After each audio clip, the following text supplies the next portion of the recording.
Hey guys, ഈ വ്ളോഗിൽ നമ്മൾ കാണിക്കാൻ പോകുന്നത് ഇതേപോലെ മാനിനെയും ആനേനെയും കുരങ്ങനെയും ഭാഗ്യമുണ്ടെങ്കിൽ കടുവേനെയൊക്കെ സ്പോട്ട് ചെയ്യാൻ പറ്റുന്ന ഒരു ഫോറസ്റ്റ് റൂട്ട് പരിചയപ്പെടുത്തി തരാണ്.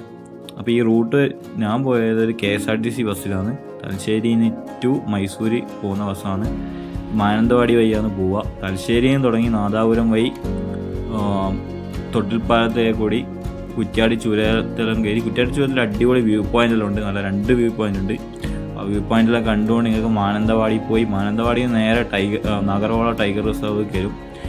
നാഗർഹോള ടൈഗർ റിസർവ് കയറി പിന്നെ നേരെ മൈസൂരേക്ക്. പക്ഷെ നാഗർഹോള ടൈഗർ റിസർവിലെ ഒരു യാത്രയാണ്. നല്ല അടിപൊളി ഫുള്ള് മരങ്ങളുടെ ഇടയിൽ കൂടിയുള്ള പോയിട്ട് കാടിന് അടുപ്പിൽ കൂടിയുള്ളൊരു യാത്രയാണ്.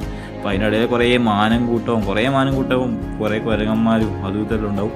ഭാഗ്യമുണ്ടെങ്കിൽ ചിലപ്പോൾ ആനേനെയും കടുവേനെയും സ്പോട്ട് ചെയ്യാൻ പറ്റിയെന്ന് വരും. അപ്പോൾ ഇത് നാഗർഹോള ടൈഗർ റിസർവ് കയറുമ്പോൾ തന്നെ അതിൻ്റെ ബോർഡെല്ലാം കാണിക്കാൻ പറ്റും. നിങ്ങളെ പ്രൈവറ്റ് വാഹനങ്ങൾ പോകുന്നെങ്കിൽ പിന്നെയും കുറച്ചും കൂടി എന്താ പറയുക മെല്ലനെയൊക്കെ ആസ്വദിച്ച് കണ്ട് റെഡിയാക്കിയിട്ട് പോകാൻ പറ്റും. KSRTC പോകുന്നെങ്കിൽ തലശ്ശേരിയിൽ നിന്ന് 6:45 ബസ് രാവിലെ. അപ്പോൾ മൈസൂരെത്തുക 1:30 അപ്പോൾ KSRTC പോകുന്നതിന് നല്ല എക്സ്പീരിയൻസ് ആണ്. പക്ഷേ കുറച്ച് സ്പീഡിലേക്കും പോകാം. പിന്നെ നല്ല ഇതേപോലെ വിഷ്വൽ ബ്യൂട്ടിയാണ്. നല്ല കാടിനൊക്കെ കൂടിയില്ല നല്ല കാഴ്ചകളും കണ്ടിട്ട് പോകാൻ പറ്റും. നിങ്ങൾ പ്രൈവറ്റ് വാഹനത്തിൽ പോയാൽ കുറച്ചും കൂടി മര്യാദയ്ക്ക് നൈസായിട്ട് സമാധാനത്തോടു കൂടി കണ്ട് മെല്ലെ പോവാം. അപ്പോൾ അത്രയേ ഉള്ളൂ. അപ്പോൾ ശരി, ബായ്.